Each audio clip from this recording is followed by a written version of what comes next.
জন্ম, মৃত্যু, বিয়ে কার সাথে হবে সবকিছু আল্লাহ তাআলাই লিখে রাখেন। জীবনসঙ্গী ভালো হলে পুরো দুনিয়াটাই আপনার জন্য জান্নাত হয়ে যায়। আর যদি জীবনসঙ্গী খারাপ হয় তাহলে পুরো দুনিয়াটাই জাহান্নাম হয়ে যায়। আসসালামু আলাইকুম, হ্যালো এভরিওয়ান, ওয়েলকাম করছি একটি নতুন ব্লগে। কার বিয়েতে গেলাম, কি করলাম সবকিছু থাকছে আজকে ব্লগে। তো ব্লগটা স্টার্ট করছি সন্ধ্যা থেকে।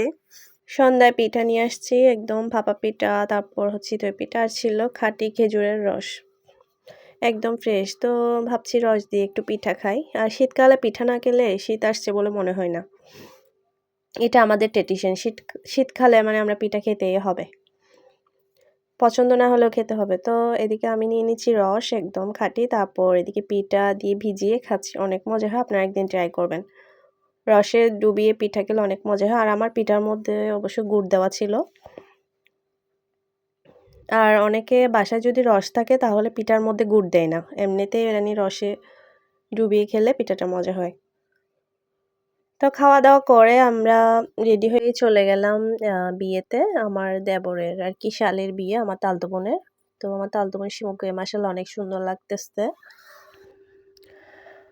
তো এদিকে আমাদের মেয়ে নাচতেছে ওর খালামণির বিয়েতে, দেখেন খুবই সুন্দর নাচ পারে মাশাআল্লাহ, মেহেকমণি, আমার দেবরের মেয়ে আর কি।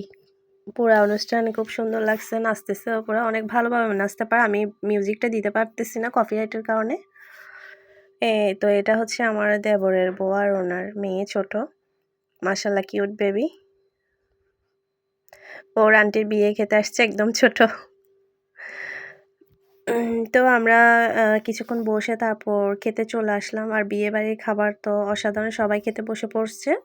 তো আমরা খেয়ে নিচ্ছি। এদিকে ডাল দিয়েছে, আর একটা টক বানিয়েছে, আর কোরমা ছিল, চিকেন ফ্রাই ছিল, গরুর ভুনা ছিল, অনেক মজা হয়েছে, গরুর মাংস ভুনা আর কি।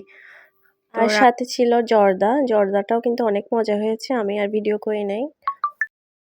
তো এদিকে আমাদের মেয়েদেরকে ছবি ওঠাচ্ছি, ওরা বসে আছে সবাই মিলে গল্প করতেছে।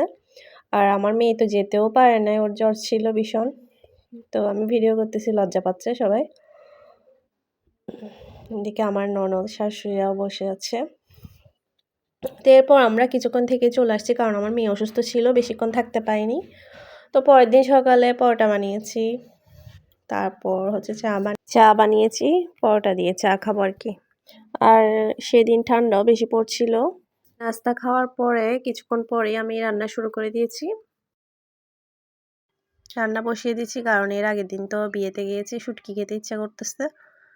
শুটকি দিয়ে বেগুন রান্না করতেছি, অনেক মজা হয়েছে। শুটকি দিয়ে বেগুন মানে এত মজা হয়েছে, শুটকিগুলো অনেক ভালো পড়ছে। আর ধনেপাতা দিয়ে রান্না করলে, শুটকি ভুনা করলে অনেক মজা হয়।